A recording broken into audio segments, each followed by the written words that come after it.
Kakabsat Ibanghelyo.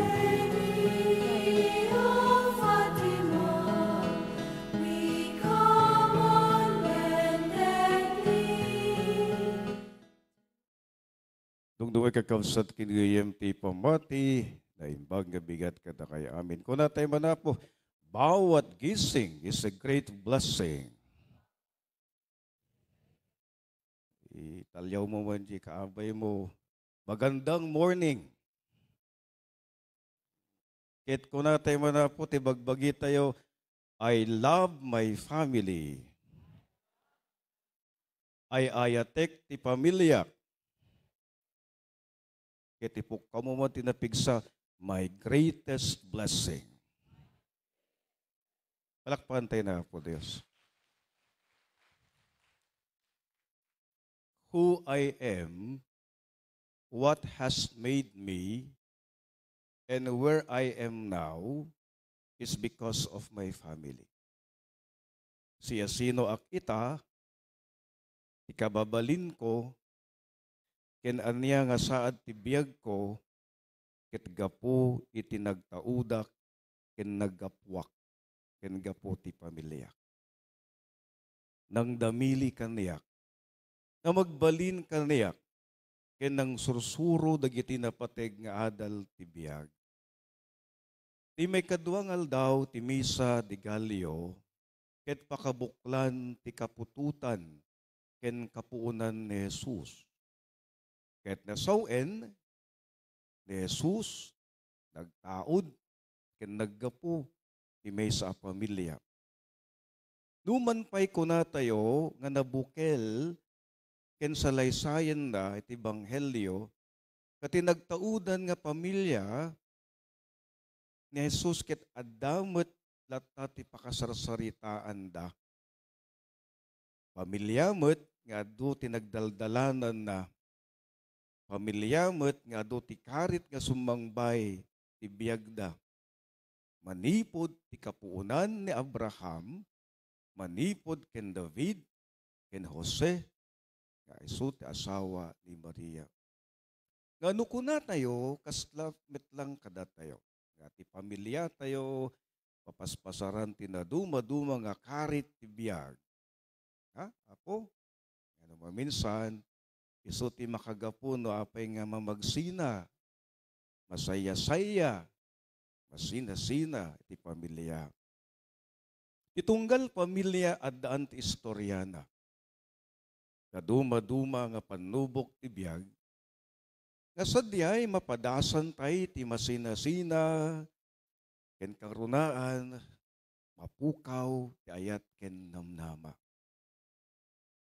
Isu nga kasapulan tay ti grasya, ti panagpaimbag, ken panagsubli, ti napukaw nga ayat, nadadael nga panagtalek, ken naurnos, ken nasayaat, nga panaglilindangin, ken panagkikinabsat. We are broken. We are all broken. We are wounded. We are struggling. And we need the grace of healing and restoration.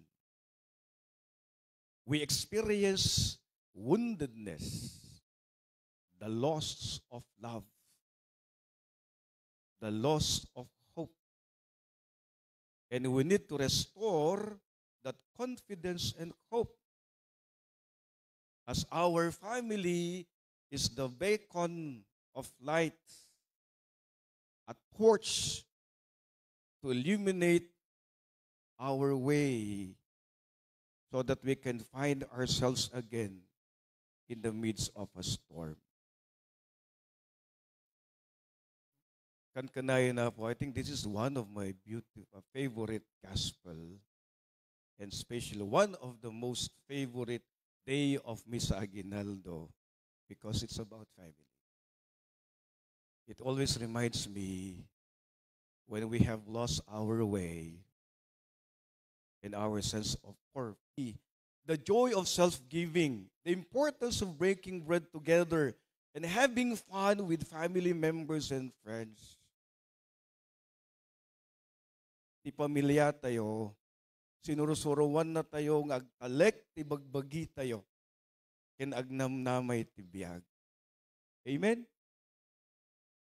No adda ti bigbigin ken utang nga nakem tayo. Kano apay kuna tayo we have been confident to ourselves. May kampiyansa po tayo sa ating sarili at pagtitiwala sa ating sarili dahil naramdaman natin ito sa ating mga pamilya. Ang ating greatest fan ay ang ating pamilya. Amen? Para bang proud tayo kapag andun ang ating pamilya. Di duming tayo, hamo kahit ngagkanta, no agsala, when the performance mo, no awan ni tatangkin ni nanang mo. Ngayon mo matigliyapam kin matanawagam nga dada, ilas-lastog mo, itagkanta, kin nag-perform. Amen? Kuna ti garod, ti kaadda, dagiti naganak, nagdakkel nga banag, iti may sang ubeng. Isu nga kuna ti garod, isu iti nagsurusuruan tayo. Isu iti nagipagpagsagipsip ti panpanunot tayo. Ken isu ti na magbalin kada tayo na apay nga itata natured tayo. Magnamnama tayo. Agtalek ti bagbagi tayo, gapuanan tadagiti pamilya tayo, nagtaltalek da kada tayo. Our family, sinusuruan na tayong agtalek ti bagbagi tayo, ken agnamnamay ti biyag tayo. Our second day of our Misa de Gallo speaks of a wonderful theme nga kunana ti pamilya kas pagtaudan ti kinamatalek ken namnama. Ti pamilya kas pagtaudan ti kinamanatelek ken namnama. Kapudno apo, our family is our home, our school of hope, our school of trust. Our family teaches us to grow up, to reach out to others. It helps us to be confident enough in our own identity that we are not afraid to venture beyond isolated individualism and to build meaningful relationships based not on self-interest but on selfless love and service. Sa ating pamilya, hinubog tayo ng pagkakataon at panahon. At napakaganda po, kapiling at kasama po natin sila. Again, that's why we consider the family to be a school of hope that teaches us unity, that fosters harmony and peace among all peoples. We believe that every child should grow up in the warmth and protective care of a loving family. Amen? No adda na ngay ayat kinang ipatpatig kada tayo. Isu ti pamilya tayo.